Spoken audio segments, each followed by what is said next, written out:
Une mission de colonisation spatiale est confrontée à un énorme problème après la mort de l'officier en chef.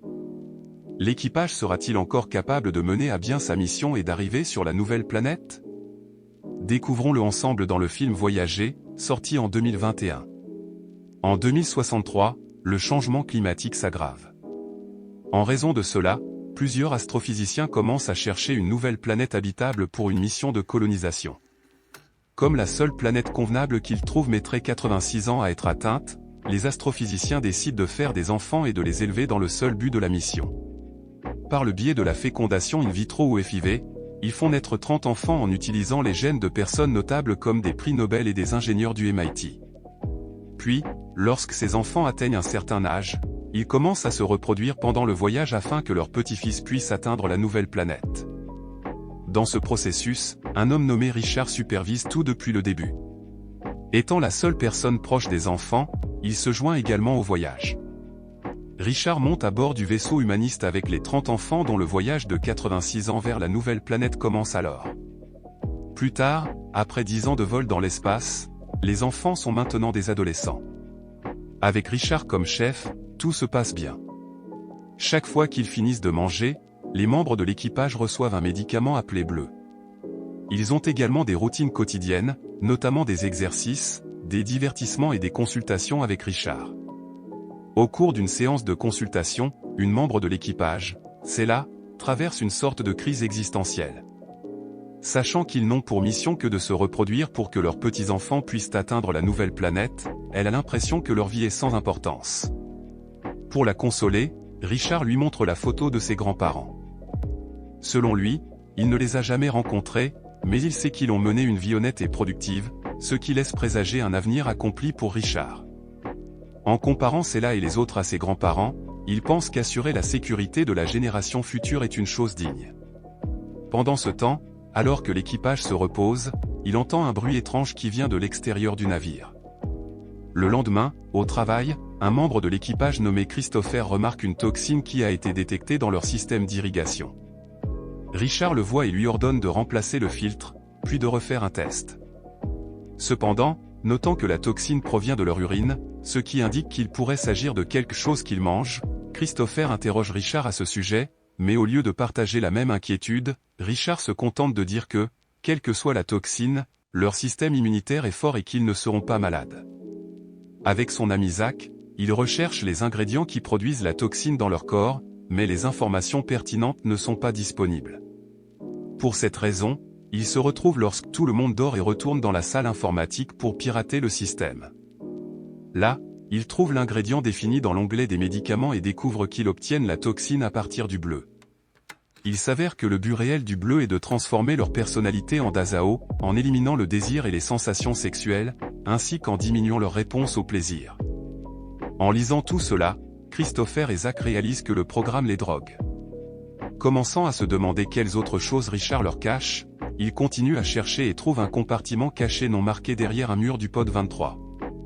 Plus tard, après avoir partagé leur découverte avec deux autres membres de l'équipage, Julie et Kai, ils décident ensemble d'arrêter secrètement de prendre le bleu. Le lendemain, Christopher rencontre Robert pour sa consultation.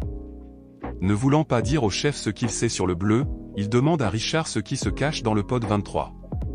Selon Richard, il ne sait pas non plus ce qu'il y a à l'intérieur, mais il est sûr que quoi que ce soit, la troisième génération pourra l'utiliser. Après la consultation, Richard envoie un message vidéo vers la Terre, indiquant que les membres de l'équipage se rapprochent de la vérité. Il demande à ce qu'ils ne veuillent plus mentir et leur cacher des choses. C'est pourquoi il demande la permission aux supérieurs de divulguer toutes les informations de la mission à l'équipage. Ensuite, à la cafétéria, l'équipage prend son repas. Dans la file d'attente, Christopher se place derrière cela et l'observe. À ce moment-là, il sent quelque chose de sexuel se réveiller en lui. La même chose arrive à Zach, qui, après avoir mangé, parle à cela et tente de la séduire. Cela, de son côté, ne comprend pas ce qu'il dit ou fait. Lorsque Zach la saisit, Richard intervient et lui rappelle que c'est interdit. Les changements se poursuivent ensuite. Pendant leur séance d'exercice, Christopher et Zach font de la lutte. Après avoir battu Christopher, Zach s'exclame en signe de victoire, ressentant l'excitation et l'adrénaline pour la première fois. Les autres le regardent bizarrement, mais Christopher se contente de lui rire au nez, comprenant ce que Zach ressent. Après la séance, alors qu'ils marchent dans le couloir, ils entendent à nouveau le bruit étrange. Ils se dirigent alors vers la salle de contrôle où ils trouvent leur coéquipier, Edward. Également préoccupé par le bruit étrange, Edward regarde les images des caméras à l'extérieur du vaisseau mais ne trouve rien. Alors qu'ils se demandent quelle est la cause de ce bruit, Christopher leur dit que Richard a déjà mentionné qu'il provenait simplement du système de refroidissement et de la contraction du vaisseau. Mais, comme ils ne font plus confiance à Richard, ils rejettent cette affirmation. Au lieu de cela, Edward croit qu'il s'agit d'une autre forme de vie comme les extraterrestres. Pendant ce temps, Richard montre à cela les herbes et les plantes réservées dans son bureau ainsi qu'un livre qu'il est en train de lire.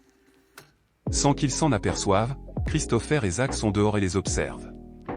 En voyant Richard toucher l'épaule de cela, Zach devient jaloux.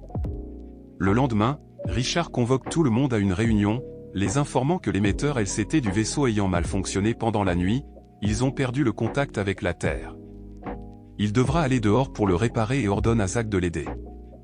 Ils se préparent immédiatement à leur tâche, mais Zach est distrait en voyant cela. S'approchant d'elle, il commence à la toucher et devient agressif. Voyant cela, Richard vient immédiatement à l'aide de cela et repousse Zach. Il demande à Zach ce qui lui arrive et celui-ci, au lieu de répondre, s'enfuit. Richard le suit jusqu'à ce qu'il rencontre un membre de l'équipage, Phoebe, qui lui révèle que Zach a cessé de prendre le bleu depuis un certain temps déjà. Ne trouvant pas Zach, Richard demande à Christopher de l'aider à réparer à la place. Ayant perdu confiance en lui, Christopher ne veut pas l'aider, mais lorsque Richard promet qu'il portera le problème du bleu à l'attention des supérieurs après la réparation, Christopher change d'avis. Tout étant réglé, les deux hommes quittent le vaisseau. Juste à ce moment, Zach arrive dans la salle des systèmes où Kyle surveille Richard et Christopher. Alors que Kyle coupe l'alimentation des émetteurs, Richard et Christopher commencent à les réparer. Juste à ce moment, l'équipage entend à nouveau le bruit étrange. Soudain, une ombre surgit au-dessus de Richard et l'électrocute, ce qui provoque également une panne de courant dans tout le vaisseau. Et un feu se déclare bizarrement dans la salle des systèmes, qui est ensuite éteint par Zach et Kyle. Christopher ramène immédiatement Richard à l'intérieur du vaisseau et le conduit directement à l'infirmerie, mais malgré tous leurs efforts, Richard décède.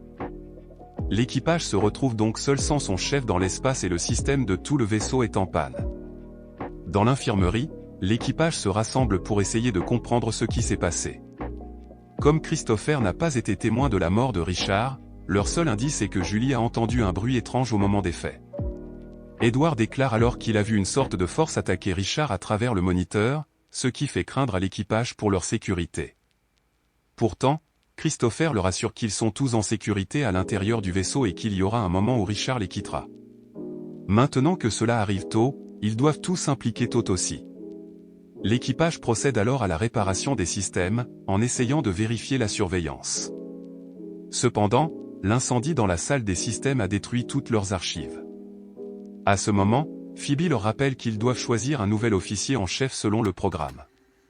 Zach se porte volontaire pour être le nouveau chef, en disant que c'est juste qu'il est le prochain dans la ligne parce qu'il est l'ingénieur en chef. Christopher gagne étonnamment le sondage après l'élection. Bien que visiblement frustré, Zach félicite tout de même son ami pour sa victoire. Pour son premier ordre, Christopher déclare qu'ils doivent en priorité réparer le vaisseau, en particulier l'émetteur. Plus longtemps ils perdent la communication avec la Terre, plus longtemps ils volent à l'aveuglette dans l'espace. Pendant ce temps, Cella se rend dans le bureau de Richard et vérifie ses archives, où Christopher arrive et lui demande ce qu'elle fait. Selon Cella, le programme indique qu'elle doit détruire les archives de Richard à sa mort, mais elle ne peut se résoudre à le faire. Au lieu de cela, les deux hommes approfondissent la question. Profitant de l'occasion, Christopher demande quelle est la relation de Cella avec Richard, ce à quoi elle répond qu'ils sont juste amis. En regardant l'un des enregistrements vidéo de Richard, les deux hommes réalisent à quel point ils se souciaient de chacun d'entre eux. Après cela, Christopher se rend à la cuisine et y voit tout le monde. Interrogé sur ce qui se passe, Zach explique que le court-circuit coupe l'alimentation du réfrigérateur. À cause de cela, beaucoup de leurs aliments vont se gâter s'ils ne les mangent pas immédiatement. Zach suggère donc qu'ils fassent un festin pour célébrer l'arrivée de Christopher en tant que nouveau chef. Après le repas, Cela informe les autres que Zach leur ordonne de ne plus boire de bleu, ce que Christopher accepte. Et depuis lors, tout se dégrade. Tous leurs désirs et sentiments refoulés ressortent maintenant, comme si la puberté et l'adolescence les frappaient en même temps. Un jour, Zach dit à Cella, sur un ton moqueur, que Richard n'est plus là pour la protéger de lui. Alors qu'elle s'éloigne, Cella croise Christopher qui la regarde avec confusion. Sachant que quelque chose ne va pas, Christopher suit Cella jusqu'à l'infirmerie et la prend dans ses bras. Lorsque Zach arrive et les voit tous les deux, il part avec de la rancune contre son soi-disant ami. Pendant ce temps, Christopher s'excuse auprès de Cella pour ce qu'il vient de faire, disant qu'il l'a fait pour la protéger de Zach. Mais elle insiste sur le fait qu'il doit aider l'équipage au lieu d'elle, soulignant qu'ils sont tous en train de perdre le contrôle. En parlant de perte de contrôle, Kai voit Julie faire des cochonneries avec Peter. Rendu fou par la jalousie, Kai attaque son coéquipier. Peter tente de s'échapper, mais Zach arrive peu après et le retient, permettant à Kai de le frapper. Quelques instants plus tard, alors que tout le monde est en train de manger, Peter se venge de Kai et le frappe avec un outil. Certains d'entre eux essaient d'arrêter Peter, mais il ne se laisse pas faire. Piste, Christopher le frappe pour lui faire entendre raison. Quand tout le monde se calme, Christopher leur ordonne de soigner Kai et Peter. Après cela, l'équipage se réunit dans la salle commune où Christopher aborde les problèmes de l'heure. En dehors des combats et des flirts incessants, personne n'a fait son travail. Avec cela, il veut qu'ils retournent tous au travail immédiatement, mais Edward proteste qu'il ne veut plus travailler dans la salle des systèmes, pensant que l'alien a été amené à l'intérieur du vaisseau par le corps de Richard et qu'il vit maintenant dans la salle des systèmes. Zach le seconde, disant qu'il ne se soucie plus des règles, promettant qu'il les protégera contre l'alien. Zach les invite à quitter le commandement de Christopher et à rejoindre son groupe. Comme prévu, plus de la moitié de l'équipage rejoint Zach. Ne croyant pas que l'extraterrestre soit sur le vaisseau, le groupe de Christopher se rend dans la salle des systèmes pour le vérifier. Cependant, certains membres de son groupe finissent par rejoindre celui de Zach, ne laissant que lui, Cella, Phoebe, Anda et Alex. À l'intérieur, ils réussissent à récupérer le disque dur de surveillance et décident de regarder ce qui s'est passé dans la salle des systèmes avant la mort de Richard, découvrant l'horrible vérité.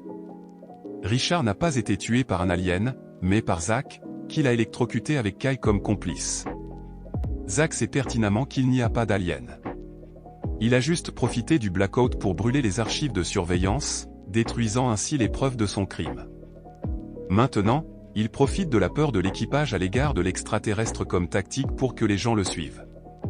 Choqués par ce qu'ils découvrent, Christopher et les autres acceptent de faire profil bas pendant un certain temps. Dans la chambre de Cella, elle et Christopher parlent du comportement de leurs équipiers. Christopher commence à penser que les humains sont naturellement irrationnels et guidés par le désir, mais Cella n'est pas d'accord et pense qu'une fois que l'équipage connaîtra la vérité, ils retourneront de leur côté. Lorsqu'il est sur le point de laisser Cella se reposer, elle lui demande de rester avec elle. Et tout au long de la nuit, les deux prennent leur précieux temps ensemble.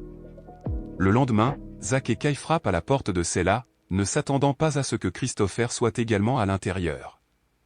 Zach déclare qu'il est désormais le nouveau chef des opérations, mais Christopher profite de l'occasion pour montrer la vérité à tout le monde.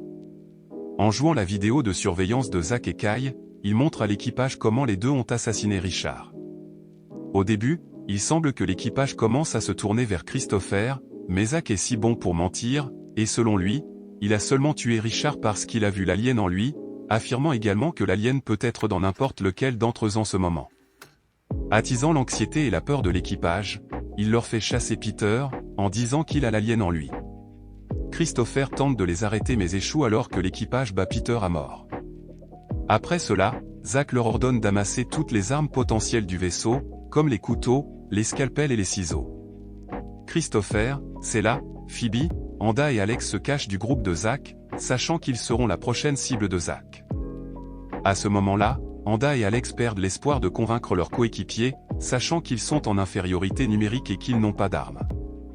À ce moment-là, Cella se souvient que Richard a dit dans son journal vidéo que Christopher avait trouvé l'emplacement des armes. En réfléchissant bien, Christopher se rend compte que Richard parle du compartiment caché dans le pod 23. En conséquence, il se dirige prudemment vers le compartiment caché mais le trouve verrouillé. Il essaie de l'ouvrir, mais sa tentative ratée déclenche l'alarme du système, qui est découverte par Julie et un autre membre de l'équipage nommé Thio qui en informe rapidement Zach, pensant qu'il s'agit de l'alien. Christopher est parti à temps lorsque Zach et les autres arrivent, mais après être retourné au pod 23 avec quelques outils, il les voit ouvrir le compartiment et mettre la main sur les caisses d'armes high-tech, réalisant qu'il était trop tard. Christopher retourne rapidement informer son groupe de ce qui vient de se passer. Il se dirige ensuite vers la salle de contrôle pour se cacher, mais Anda et Alex décident de les dénoncer et de rejoindre le groupe de Zach. À l'intérieur, Christopher, Sela et Phoebe essaient de trouver un plan pour tuer Zach, car c'est la seule option qu'ils ont, mais la seule arme dont ils disposent est le scalpel de Sela, qu'elle garde pour se défendre. Christopher suggère de faire semblant de se rendre et de frapper quand l'occasion se présentera, mais le temps ne joue pas en leur faveur car, en un instant, l'alimentation de la salle de contrôle est coupée et Zach arrive avec l'équipe qui récupère Christopher seulement, se souvenant que Zach est attiré par elle, Sela essaie de l'utiliser à leur avantage. Elle essaie de parler à Zach, disant qu'elle veut être avec lui. Cependant, Zach ne veut plus d'elle et il se moque tout d'elle.